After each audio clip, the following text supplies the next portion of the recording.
Muito bom dia, irmãos e irmãs, que a graça e a paz do Senhor estejam conosco. Amém? Eu quero agradecer ao Senhor Jesus Cristo pela honra, pela alegria dessa hora. O pastor Edgar acabou de me apresentar e eu me lembrei da história de um pregador que foi convidado e pediram para que alguém o apresentasse. A pessoa elogiou o pregador e durante os elogios o pregador consigo mesmo dizia: isso tudo não é verdade. E aí a pessoa elogiava mais um pouco e o pregador consigo mesmo dizia: mas como está exagerando? E quando tomou a palavra, o pregador disse: irmãos, ore por favor pela pessoa que me apresentou aqui agora, porque ele mentiu muito. Agora orem por mim, que eu nunca gostei tanto de tanta mentira assim. O pastor Edgar não é mentiroso não. Agora os irmãos devem orar por mim, que eu gostei do que ele falou. Meus irmãos, Deus nos faz algumas surpresas. Uma delas é que nessa manhã eu descobri que eu tenho como pregador reserva no Israel. Quando eu não vou, eu digo assim: olha, coloca ele mesmo no meu lugar. Queria ler a palavra de Deus com os irmãos. Eu estou impressionado como Deus está conduzindo essa hora numa direção conjunta. Vamos ler a palavra de Deus em Mateus, no capítulo 1. Quando leremos do verso 1 ao verso 16. Mateus 1, de 1 a 16. Deve estar na tela 17, porque eu errei, é até o 16. Diz assim a boa palavra de Deus. Livro da genealogia de Jesus Cristo, filho de Davi, filho de Abraão. A Abraão nasceu Isaque. A Isaque nasceu Jacó. A Jacó nasceram Judá e seus irmãos. A Judá nasceram de Tamar, Pérez e Zerá. A Pérez nasceu Esrom. A Esrom nasceu Arão. A Arão nasceu Aminadab. A Aminadab nasceu Nasson. A Nasson nasceu Salmão. A Salmão nasceu de Raabe, Boaz. A Boaz nasceu de Ruth, Obed. A Obed nasceu Jessé. E a Jessé nasceu o rei Davi. A Davi nasceu Salomão, da que fora mulher de Urias. A Salomão nasceu Roboão. A Roboão nasceu Abias. A Abias nasceu Asaf. A Asaf nasceu Josafá. A Josafá nasceu Jorão. A Jorão nasceu Osias. A Osias nasceu Joatão. A Joatão nasceu Acás. A Acás nasceu Ezequias. A Ezequias nasceu Manassés. A Manassés nasceu Amon. A Amon nasceu Josias. A Josias nasceram Jeconias e seus irmãos no tempo da deportação para a Babilônia. Depois da deportação para a Babilônia, nasceu a Jeconias, Salatiel. A Salatiel nasceu Zorobabel. A Zorobabel nasceu Abiúde. A Abiúde nasceu Eliaquim. A Eliaquim nasceu Azor. A Azor nasceu Sadoc. A Sadoc nasceu Aquim. A Aquim nasceu Eliúde. A Eliúde nasceu Eleazar. A Eleazar nasceu Matã. A Matã nasceu Jacó. E a Jacó nasceu de José, louvado seja Deus, marido de Maria, da qual nasceu Jesus, que se chama o Cristo. Louvado seja o nome do Senhor. Vamos orar. Senhor, nós queremos agradecer, porque o o Senhor é o nosso Deus. O Senhor está nesse lugar.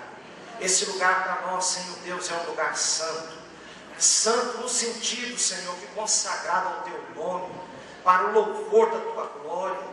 Senhor, esse é o lugar onde o Senhor tem falado ao longo dos anos, aqui nos cultos na primeira igreja de João Pessoa, mas também falado aos nossos corações desde o início das nossas reuniões. Senhor, agora nós te pedimos que o Senhor nos cubra com Tuas mãos, e que haja entre nós, Senhor Deus, um espírito de unidade, que sejamos agora como se fôssemos uma só pessoa. Nós pedimos isso, Senhor, e entregamos essa hora, mais uma vez, ao controle, ao domínio e à autoridade do Teu Santo Espírito. Nós oramos em nome de Teu Filho Jesus, nosso Salvador. Amém. Certamente há neste lugar, nesta manhã, pais que estão aqui agora e já se lembraram de seus filhos hoje de uma maneira muito intensa em oração. Há nesse lugar aqui, meu irmão, alguns casais, alguns de nós, que estamos extremamente preocupados com o rumo que as coisas estão tomando nos casamentos de alguns filhos. Porque é assim mesmo. O tema da família faz-nos sofrer de modo desdobrado. Você sofre por uma razão ligada a você, mas você sofre também pelos outros.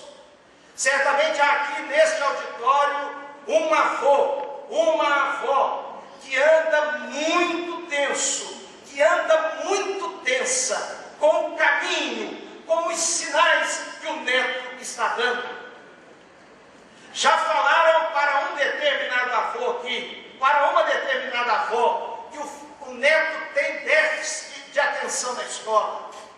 Já disseram que parece que o menino tem algum distúrbio.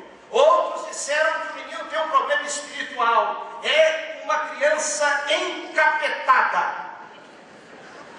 Há entre nós aqui certamente algum casal que está vivendo esses dias o drama da cena que não pode ser interrompida na frente dos outros. São casais que estão postando fotos no Facebook, afinal chegamos em João Pessoa e o casal está sorridente, mas aquele sorriso é falso.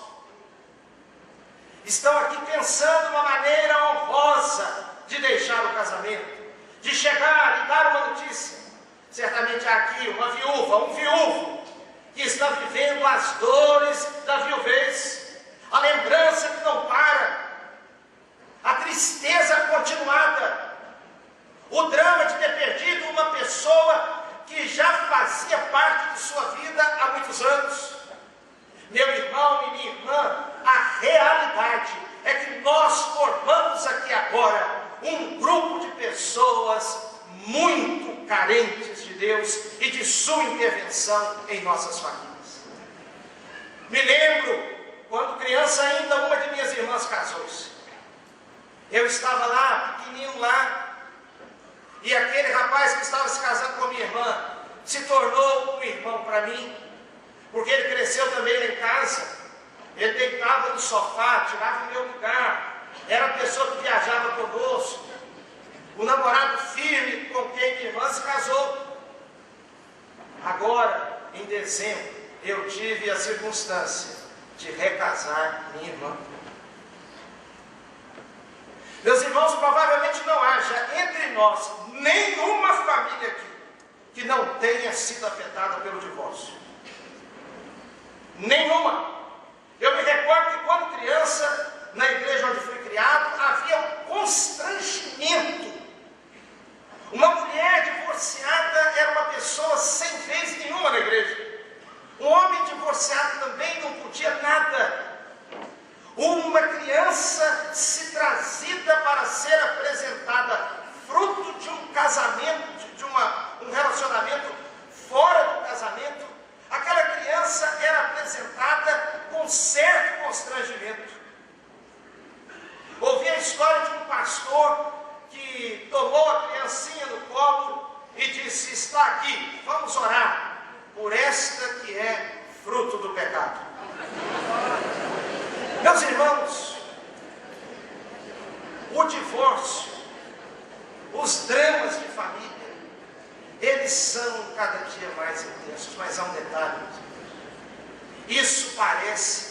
E sempre foi assim mesmo. Família é um projeto de Deus. E por isso há um ataque violentíssimo da parte do diabo. Note, por exemplo, agora, o texto que lemos, os nomes citados, a genealogia do Senhor Jesus, os antepassados do Senhor Jesus. Cada nome desse traz consigo uma família. Cada pessoa citada no capítulo 1 de Mateus. E a família tal, e fulano gerou a Beltrano, e a fulano Cicrano, e a Cicrano Beltrano. E ali vai até chegar no Senhor Jesus. Meu irmão, não há uma família tão complicada como essa de Jesus. Família complicada não é só a sua. Eu entrei um dia, estava no congresso, entrei num elevador. Estava um pastor por quem eu tenho grande admiração. E aparentemente dá vontade de adotar aqueles filhos dele, adultos, para mim. Porque aparentemente são filhos que só dão alegria. Uma família hiper vitoriosa, parece que em tudo que faz. E quando eu entrei no elevador, ele não me conhece agora por nome, me conhecia apenas por nome. Mas quando eu entrei, eu disse a ele: pastor, mas que família abençoada. E ele olhou um instante para mim e disse assim: e a sua também, João.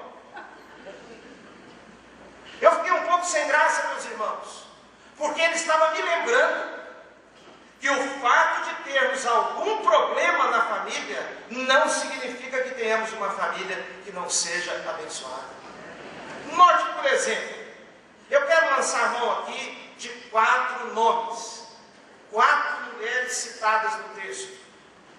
O texto cita um nome atrás do outro. Cada nome pode encobrir uma trama, pode encobrir um drama, pode encobrir uma dor, porque cada pessoa aqui viveu alguma crise. É um exemplo de família e de pessoas que souberam recomeçar. Por exemplo, as mulheres aqui citadas são as mais improváveis. São 5 mulheres citadas no texto, sendo a última Maria. Eu quero chamar a sua atenção para as 4 primeiras. A primeira mulher, Taná. Essa viveu uma situação em família escalafobética. Essa mulher viveu uma situação que hoje iria direto para um programa de auditório. Os produtores desses programas espetaculosos iriam logo atrás dessa mulher, encontrariam algum interior do Brasil e explorariam ao máximo. Eu acredito que a audiência iria lá em cima. Por quê? Porque foi pai do filho dela, o seu ex-futuro sogro. Uma coisa estranha. Essa mulher foi casada com e Onã, ambos filhos de Judá. Em face da lei do levirato, quando um cunhado, um irmão, no falecimento de um irmão casado, o cunhado assumia a responsabilidade, casava-se com a sua cunhada, para deixar um nome para seu irmão, porque ele teria filhos com ela, e agora o filho nascido daquele relacionamento deveria levar o nome do falecido. Mas agora essa mulher se casa com o cunhado dela, e o cunhado quer usá-la, mas não quer pagar o preço de criar filho, ainda mais para os outros. Porque filho, você sabe como é que é, a maior bênção do mundo. Agora tem catarro, tem xixi, tem outras coisas, tem pirraça. E ele quer usar a mulher. Naquele tempo os homens eram assim, agora continua a mesma coisa. E Deus o matou. Então ela se casa com outro cunhado. Mas esse morre também. Judá, pai ainda de Selá, ele tenta esticar a possibilidade ao máximo, porque ele pensou: essa mulher mata homem. Está todo mundo morrendo da minha família, casa dessa mulher. Essa mulher parece que tem consigo uma nhaca. Ela traz consigo uma coisa ruim. E ele não dá Selá para casar com ela. Ela então inventa uma coisa esquisitíssima. Ela sabe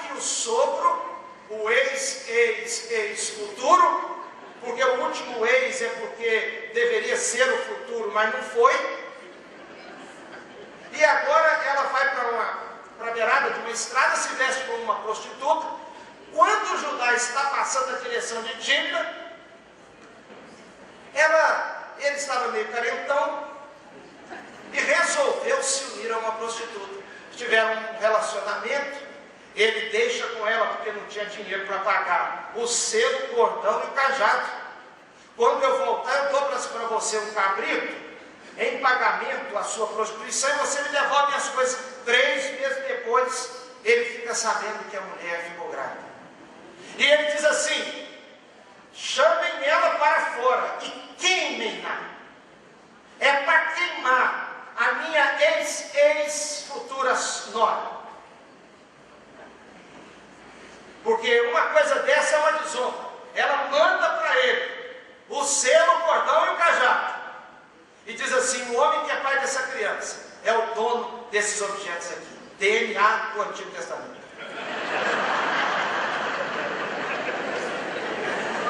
Deve ter cantado para ele parabéns para o papai. E ele diz assim: essa mulher é mais justa do que eu. A segunda personagem que me chama a atenção aqui é Raabe, aquela que é identificada como prostituta, uma improvável, uma mulher criada fora do ambiente de temor ao Deus de Israel. Uma prostituta. Ela deposita fé em Deus, moradora de Jericó, sabe que o povo de Israel está ao redor, ela esconde os espias. Quando as autoridades vêm para procurá-los, ela diz assim: eles não estão aqui mais não, já se foram. E ela diz para eles: quando vocês entrarem aqui, porque todos sabem da fama que agora do Deus de Israel, os povos se derretem diante de vocês. O Deus de Israel vai lhes dar força e vocês vão entrar aqui sim. Eu estou crendo nisso. Por favor, salva a minha casa, salva a minha família. Essa mulher depois casa-se com um homem de quem nós temos pouca informação. Um tal de Salmão. Deve ter vindo da família da Tilápia, do cabeça de bagre. Ainda bem que ela se casou com Salmão. Já pensou? Muita gente aqui casou com cabeça de bagre. Ela casou com Salmão. Coisa nobre, coisa fina. Eu fui criado em mãe mirim comendo salmão. Agora preste bem atenção. Há uma terceira pessoa. É Ruth. É outra improvável, uma moabita. Olha a catástrofe familiar. Era nora de Elimelec e nora de Noemi. Aconteceu que morreram os homens da família. O seu sogro, o seu marido Malom e seu cunhado. Ficaram as 3 viúvas, amarguradas. E agora a sogra diz: vai embora, minha filha, ainda que eu pudesse me casar e ter filhos para se casar com você. Mas, meus irmãos, a Noemi é um perfil de sogra que deixa todo mundo apaixonado. Na hora de ir embora, a moça diz assim: eu não vou não, minha sogra. Aí ela diz: não, vai sim, minha filha. A órfã foi embora. E aí ela ficou e disse assim: o teu Deus será o meu Deus. O teu povo terá um povo, ali pousarei, etc. Mas a frase que eu mais gosto é: o teu Deus será o meu Deus. E voltou para Belém, casa do pão. Chega na época da ceifa da cevada. E aí, meu irmão, Deus dá a ela o Boaz. Mas há uma quarta personagem, Batseba. Essa também ia parar no programa daquele tipo. Essa conviveu e teve filhos, preste atenção, com o homem que tramou a morte do seu marido. Um cafajeste, uma pessoa, meu irmão, eu fico a imaginar que dificuldade do pastor de Israel, da primeira igreja batista, para a realização deste casamento. Chega um cidadão acompanhado de uma mulher muito bonita e diz assim: pastor, nós gostaríamos de nos casar. Ah, que bênção! Coisa maravilhosa! Tanta gente querendo divorciar, vocês querem se casar? E conte-me um pouco da sua história. Aí o noivo começa a dizer: eu sou rei e eu estava na minha varanda, escrevi vários salmos. Em vez de eu ir escrever o Salmo 151, eu devia ter escrito 151. Mas querendo conta redonda, eu acabei olhando a mulher dos outros. Eu fiquei tão encantado, me subiu a paixão ao coração. Sabe como é que é, pastor? Essas coisas ninguém segura, sabe como é que é? Veio aquela coisa, eu acabei. Mas ela tinha um problema, era casada com Urias. E o Urias, o marido dela, era um homem de muito caráter.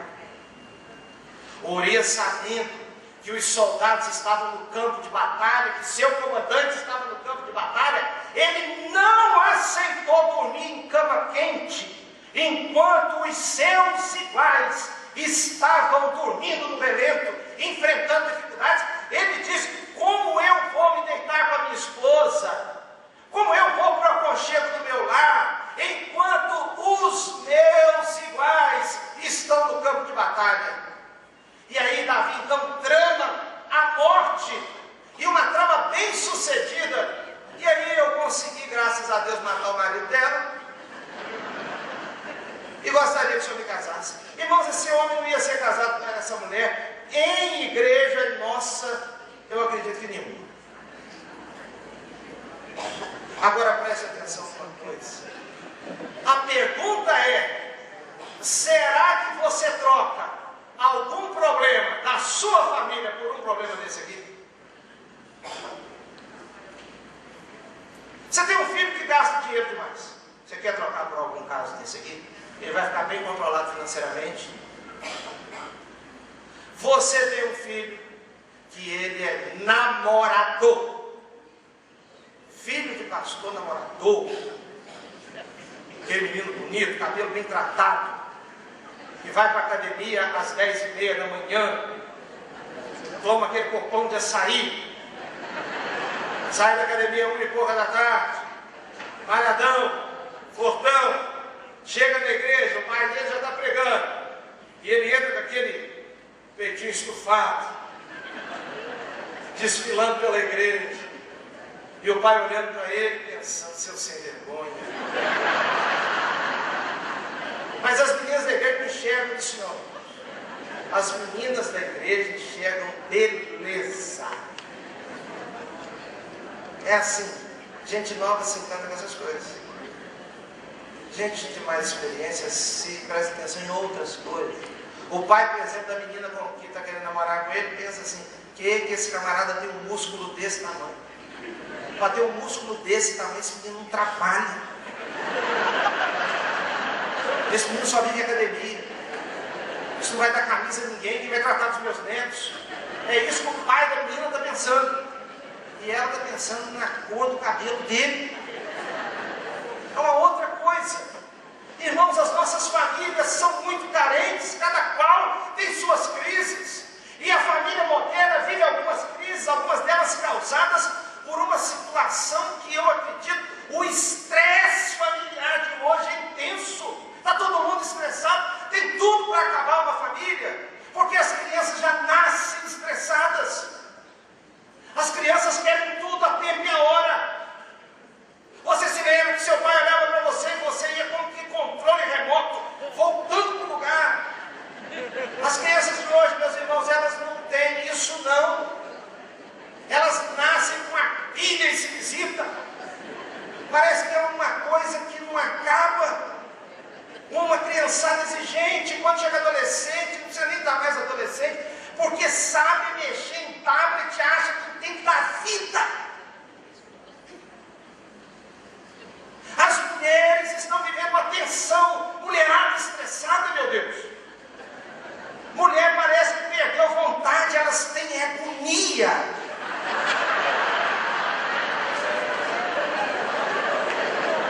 Fica só mulher aqui, ela tem vontade de entrar na agonia.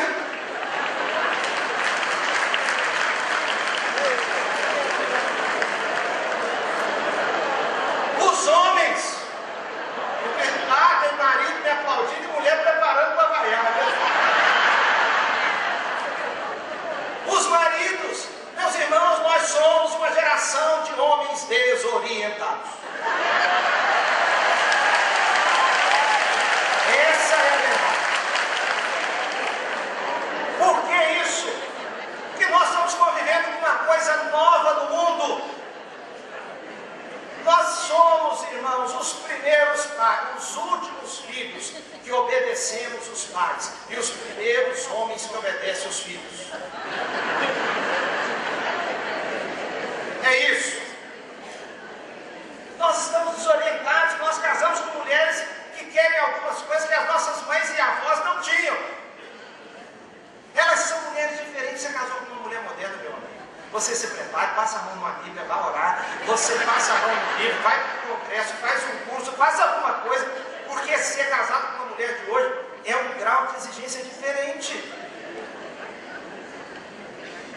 Na nossa igreja tem uma criança lá, um homem lá, que quando criança disse assim, na hora de servir o almoço, a mãe botando a comida de cada um e botou a abóbora para ele, ele diz assim, abóbora não. Aí o pai ficou com ele e disse assim, o quê? Abóbora não? Virou para a mulher e disse assim, coloca a panela de abóbora toda no prato dele.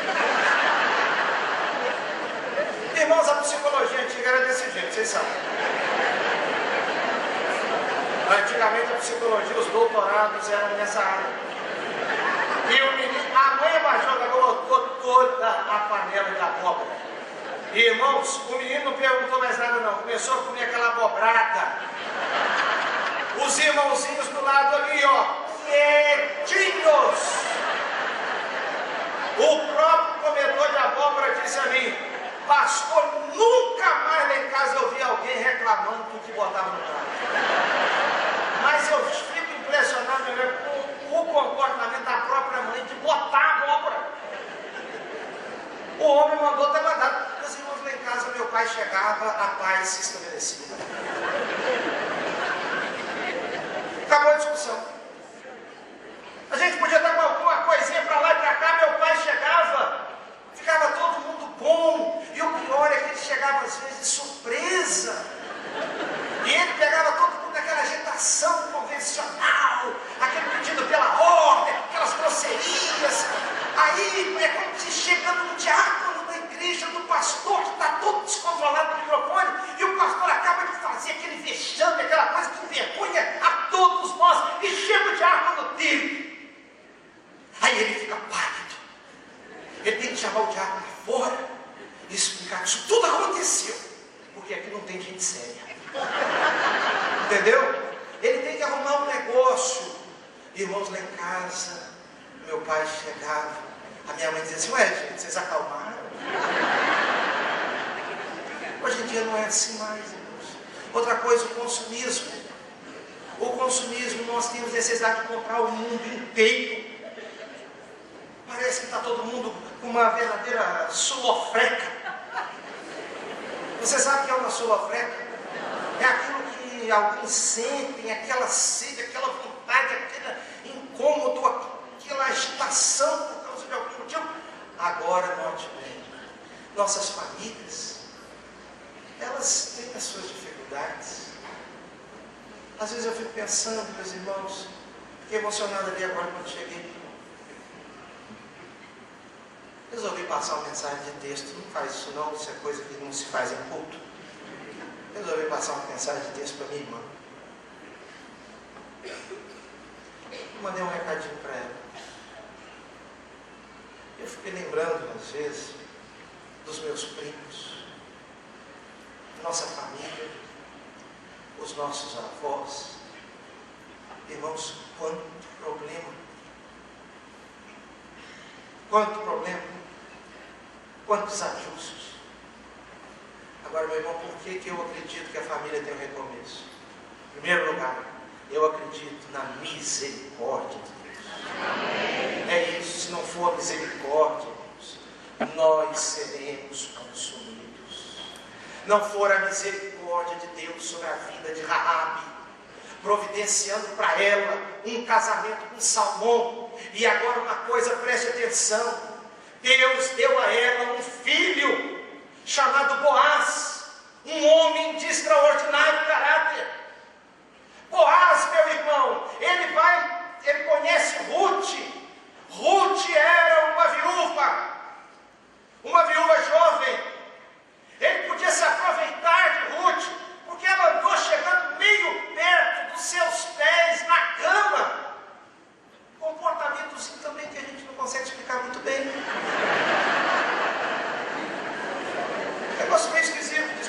adolescentes. Fui chegando lá de noite, o camarada estava com frio.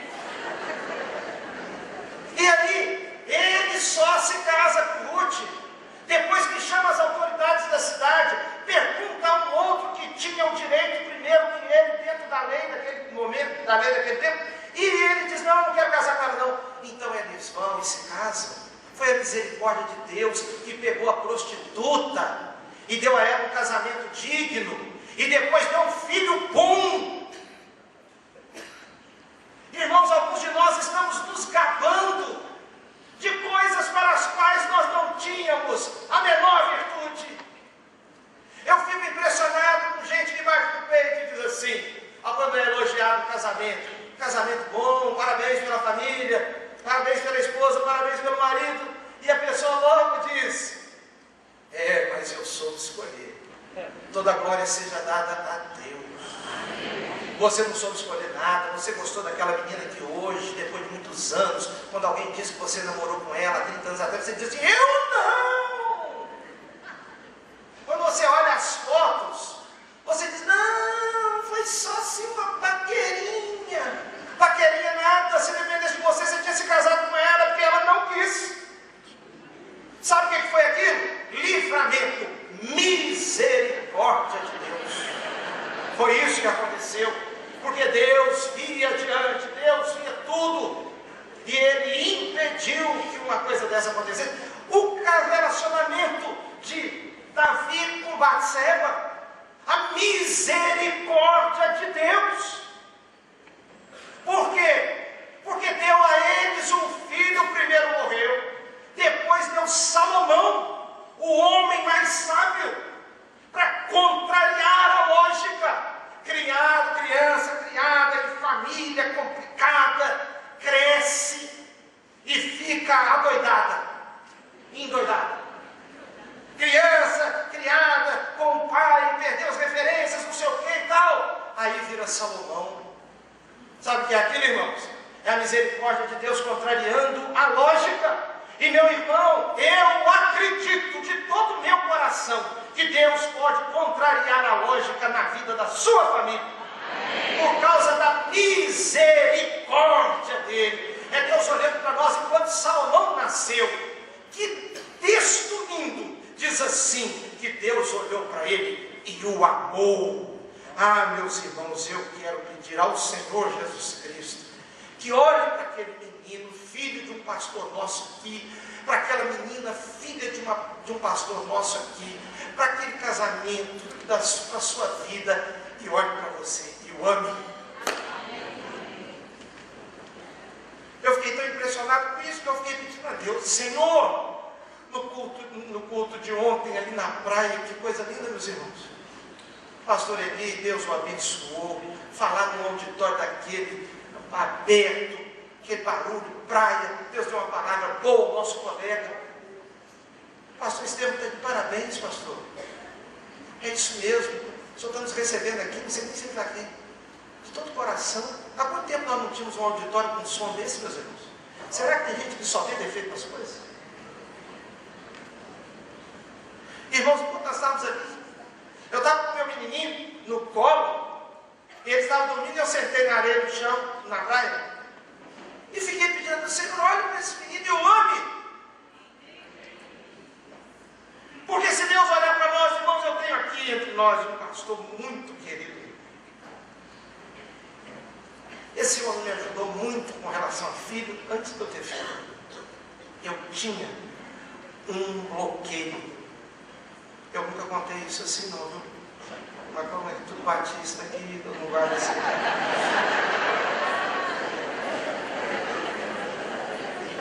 Eu tinha um bloqueio, meus irmãos. E um pastor nosso aqui, que eu acho que está aqui agora, foi pregar na minha igreja. Eu contei para ele. Eu falei com ele o que eu pensava. E ele me deu um conselho maravilhoso, de uma maneira tão simples. Um dia eu ouvi ele contando assim: olha, se eu tivesse um filho só, se eu tivesse sido pai de um filho só, eu não saberia, talvez hoje eu seria um pai meio orgulhoso. meio ensimesmado, mas tendo mais de um filho, eu pude aprender com um, com outro, com um, com outro. Eu pude conviver com as dificuldades de um e de outro. E um pai me disse: se eu tivesse sido pai somente do fulano de tal, porque Deus, ele atravessou a vida assim, sem muitos problemas, na igreja, nos estudos e tal, mas com os outros eu aprendi muito em face das dificuldades que viveram. Meus irmãos, alguns de nós aqui estamos muito gabando a igreja que nós temos, a família que nós temos, e nós não lembramos. Se você teve sucesso numa área, foi por causa da misericórdia de Deus. E Deus deixa, meus irmãos, nós passemos algumas outras coisas difíceis para nós sairmos do pedestal. Nós saímos do pedestal. Ninguém aqui tem telhado de aço. Todos os telhados são de cristais. Todos. Agora eu acredito no recomeço. Não por causa de nós. Não por causa da nossa sabedoria. Não por causa dos nossos cursos, mas por causa da misericórdia de Deus. Mas, meu irmão, há um outro fator que me chama muita atenção. É o fator quebrantamento. As famílias precisam se quebrantar, irmãos. Nós precisamos, quando Davi e Batseba tiveram aquele relacionamento esquisito, Davi então escreve o Salmo 51. E ele diz: contra ti somente pequei, e fiz o que é mal diante dos teus olhos. Senhor, restitui-me a alegria da salvação. Meu irmão, há de haver quebrantamento, a graça de Deus, a misericórdia, mas nós precisamos nos humilhar. Os maridos, as esposas, as crianças, como Judá, quando recebeu o selo, o cajado e o cordão, ele diz: ela é mais justa do que eu. Alguns de nós estamos cheios de razão. Razão para separar, razão para brigar, razão para discutir, razão para falar mal, razão para revidar, razão para trair, razão para ofender. Mas, meu irmão, Deus não quer ver a nossa razão, Ele quer ver a nossa atitude. É isso. Alguns de nós deveríamos hoje, acabando esse culto, virar para a esposa e dizer: meu amor, eu quero te agradecer por você fazer um favor, por tua graça, pela sua misericórdia, que casar com um homem igual a mim, eu não casaria comigo, minha filha.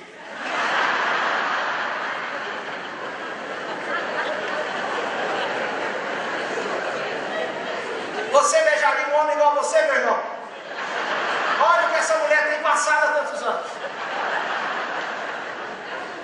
Meus irmãos, algumas esposas aqui deveriam dar graças a Deus de ser casada com um homem crente e não param de criticá-lo.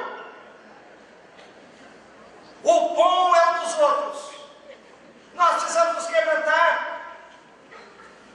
Nós precisamos pedir perdão e nos quebrantarmos diante do Senhor. Deus, Senhor, tenha misericórdia de mim. Eu preciso me quebrantar, irmãos. Jacó e os seus filhos, aquele drama da fome, e Deus deixa tudo acontecer para aquela família, aqueles irmãos de José, que lançaram o buraco, voltarem a irem ao Egito, ter que voltar, se curvarem diante de José algumas vezes. Agora a fala era diferente, em vez daquele sonhador, ele se refere a José: o Senhor. Agora, quando vou falar do Pai, o nosso Pai, teu servo. Humilhar-se. As nossas famílias precisam se quebrantar diante de Deus. Mas um outro fator que eu quero lhe chamar a atenção é o fator fé. Raabe acreditou. E, irmãos, Raabe acreditou que o Deus de Israel iria entrar ali. Ela viu, ela creu. Tanto é que entrou para Hebreus 13 como uma heroína da fé. E eu queria chamar a sua atenção para um caso que eu achei muito engraçado. Uma mulher com mais ou menos uns 50 anos, solteira, ela ficava na igreja deslocada.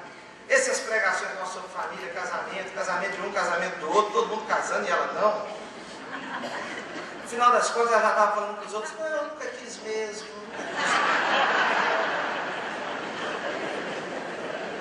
casar para quê? Amolação, esse negócio. Mas dentro do coração dela aquele desejo. Irmãos, um dia ela ouviu a pregação de um pastor amigo meu, e ele falou sobre fé.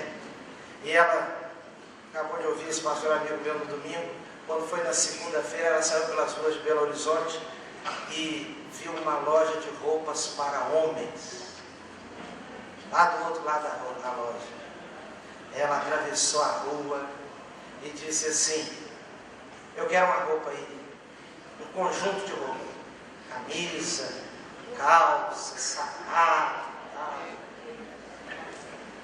para um homem. A mulher falou assim, como é que ele é? Ela disse assim, ele é saradão.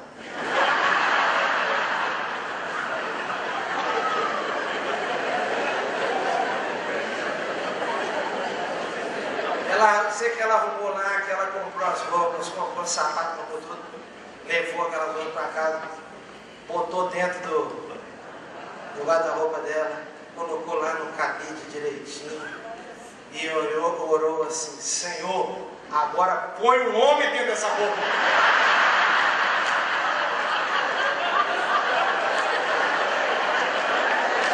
Põe um homem aí, Senhor.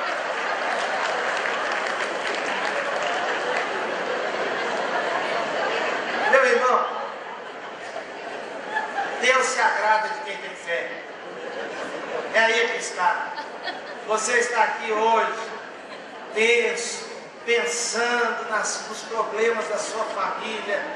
Eu queria, meus irmãos, quando o pastor Sócrates falou comigo por telefone sobre essa manhã, naquele primeiro instante eu tive uma impressão, depois eu comecei a orar, e Deus me deu essa palavra com o desejo de trazer uma palavra de esperança.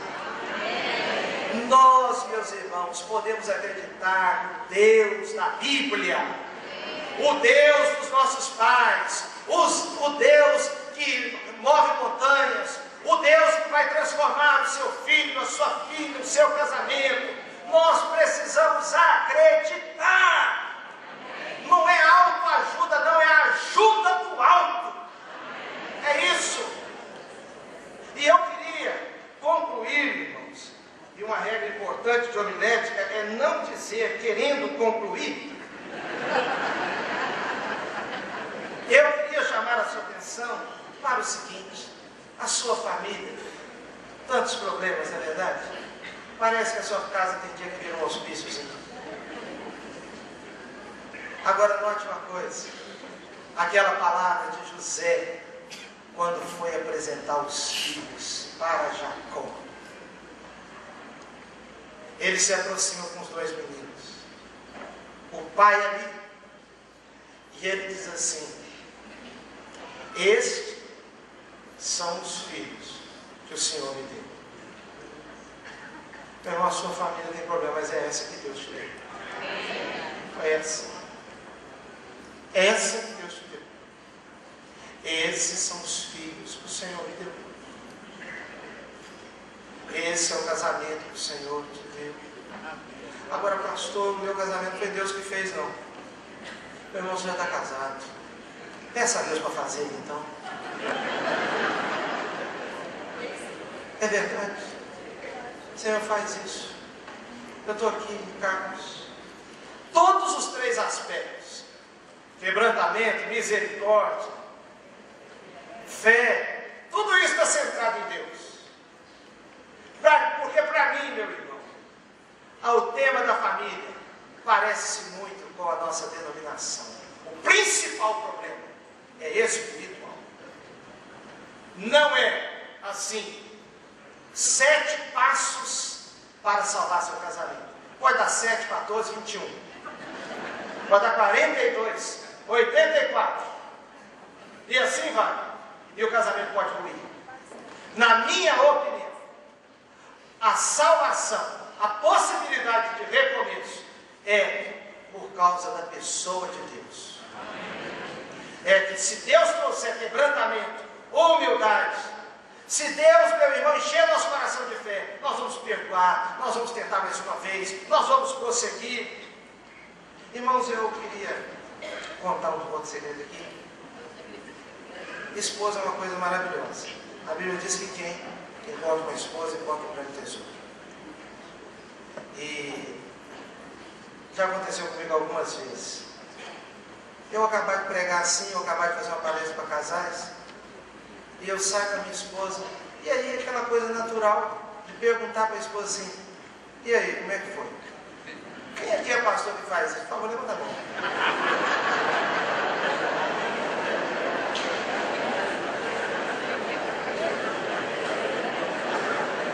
Isso é normal acontecer.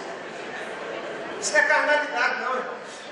Você pergunta como é que foi, porque nós somos seres humanos, nós temos assim, eu quero entender o que aconteceu. E aí, preste atenção, aconteceu comigo algumas vezes.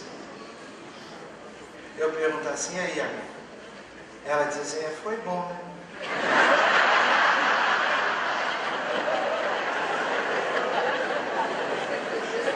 Você não sabe, o pior está por vir, olha só.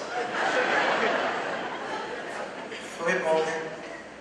Só que faltou Deus. Eu vou falar mais alto para baixo. Só faltou Deus. É Deus. Faltou Deus. Só faltou Jesus. Foi ótimo. Mas tinha que ter mais de Cristo. Tinha que ter mais de Deus. Tinha que ter mais. Foi muito bom. Se teve PowerPoint, as letrinhas saíram rodando assim pelo PowerPoint. As figuras foram excelentes, com todo mundo preso, prestando boa atenção. O pessoal riu, o pessoal bateu palma. Só faltou Deus. Irmãos, na nossa casa, às vezes só está faltando Deus. Muita conversa, muito para lá e para cá, mas está faltando Deus. Eu quero acreditar que Deus vai surpreender sua família. Sabe por quê? Porque, olha, essa genealogia aqui, as famílias são complicadíssimas. Mas o que fez a diferença aqui? Foi o Senhor Jesus Cristo fazer parte da história da família.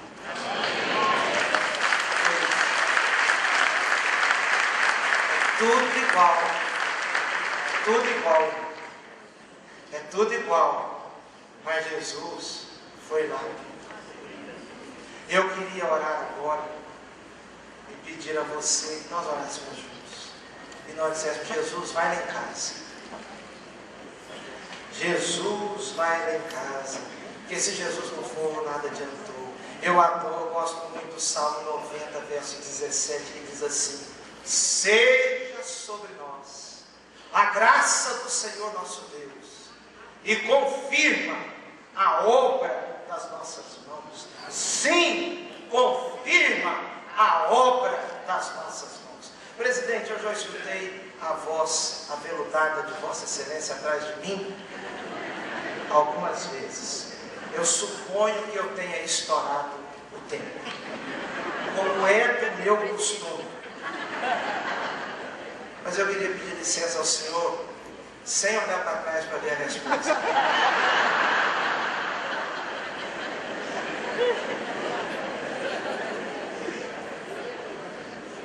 O bom de pastor que mora longe é assim. Depois enquanto ele, pastor, se vai, tá, o camarada está com a raiva do outro, mas abraça, tira a foto. Irmãos, um homem cresceu na vida com extrema dificuldade. Muito trabalho, muita economia, teve um filho só, e aquele filho completamente desajuizado. E o filho um gastador, um pródigo, um sem juízo, irresponsável. O pai só tinha aquele filho, a esposa já havia falecido, e ele, sentindo a aproximação da morte, ele chama o filho e diz assim para o filho: meu filho, eu queria lhe dar um conselho. Meu filho, eu já lhe dei tantos conselhos na vida, meu filho, a maioria você não escutou. Mas meu filho, eu te peço, eu estou próximo de morrer, e eu já posso ver Eu já posso ver você dilapidando tudo. Eu já posso ver os agiotas à sua procura. Eu já posso ver os cobradores. Eu já posso ver as suas desculpas. Eu já posso ver a casa do centro da cidade sendo vendida. Eu já posso ver tanto desastre. Mas, meu filho, eu quero que você saiba que aqui nessa fazenda onde nós estamos, existe um lugar e eu quero apresentar a você esse lugar. Ele foi até um lugar um pouco distante da sede da fazenda e havia ali um pequeno, um paiol, um pequenino armazém. Talvez você nunca tenha nem vindo aqui. E esse lugar, meu filho, eu quero te pedir uma coisa, eu quero lhe implorar uma coisa, é o meu último pedido, por favor, me obedeça nisso. Quando isso que eu estou prevendo acontecer, você vem aqui nesse lugar. E você está vendo ali, meu filho, existe ali uma forca. O filho olhou para a forca. Eu fiz aquela forca naquele lugar. E você não entenderá agora, mas eu te imploro, me obedeça. Quando esse desastre acontecer, você venha aqui, suba ali e se informe. O filho olhando para o pai ficou na dúvida se o pai estava senil, se estava com juízo. E ele disse: meu filho, eu estou falando sério, por favor, não mude jamais a forca de lugar. O pai morreu e tempos depois tudo que o pai previu aconteceu. E aí o menino havia esquecido aquilo tudo, mas a situação tão dramática, um dia ele se lembrou e ele disse: eu tenho que tirar minha vida mesmo. Eu nunca obedeci meu pai, mas eu vou lá. Entrou dentro daquele lugar, viu a forca e subiu num tabuadozinho. Colocou a corda no pescoço, mas vinha aquela dúvida. Eu não posso tirar minha vida, mas ao mesmo tempo ele lembrava do pai dizendo: por favor, eu lhe imploro, faça isso.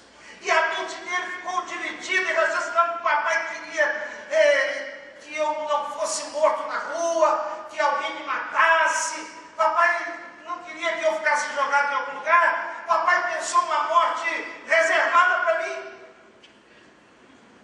E então, num momento de dúvida, de tensão, de tristeza, e começa a chorar, mas o desespero tão grande, ele empurra o tablado. E ele cai.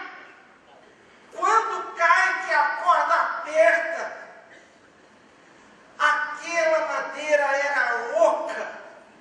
Então, quando puxou, ele cai sentado no chão. E ali dentro, muita prata, muito dinheiro, muito ouro caindo em cima dele. E ele começou a chorar, lembrando do pai, dizendo: por favor, me obedeça, vem aqui. E ele se lembrou que o conselho do pai parecia louco, mas era, meu irmão, a forca da graça, a forca da misericórdia, a forca do recomeço. Sua família talvez está dependurada. Peça a Deus para colocar na forca uma riqueza capaz de fazer recomeçar. E eu quero convidar você a sair do seu lugar, eu quero orar com você. Não sai do lugar talvez não, mas se ficar em pé, eu queria orar com você. Você que quer pedir um recomeço para a sua vida familiar, para um filho, para uma filha, para um casamento. Seu coração está ferido com alguma coisa ligada à sua família. Meu irmão, você não tem uma família pior do que ninguém. Diga para a pessoa que está do seu lado: a nossa família é igual a de Jesus.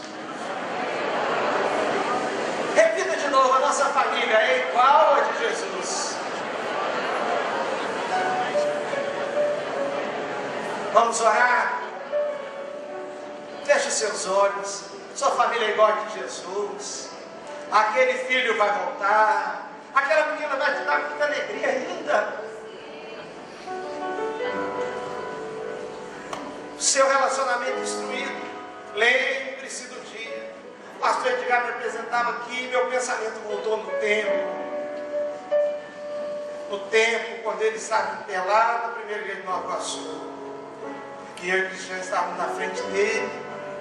E a igreja cantava: Tu és fiel, Senhor. Volta no tempo, meu irmão. Vamos orar. Senhor Deus e Pai de misericórdia, nós pedimos sobre nossas famílias a Tua misericórdia, Senhor. Porque todos nós temos tudo para dar errado, Senhor. Salomão também tinha tudo para dar errado. Começou tudo errado. Judá, Tamar e Pérez, tudo para dar errado. Senhor, Raabe, tudo para dar errado, mas o Senhor deu Salomão e deu Boaz a ela. Ruth, tudo para dar errado, mas o Senhor deu a ela, Senhor Deus, o Boaz. Senhor, nós pedimos agora que o Senhor visite as nossas famílias. Senhor, nós pedimos agora uma visitação do Teu Espírito sobre a nossa denominação, sobre as igrejas batistas do Brasil.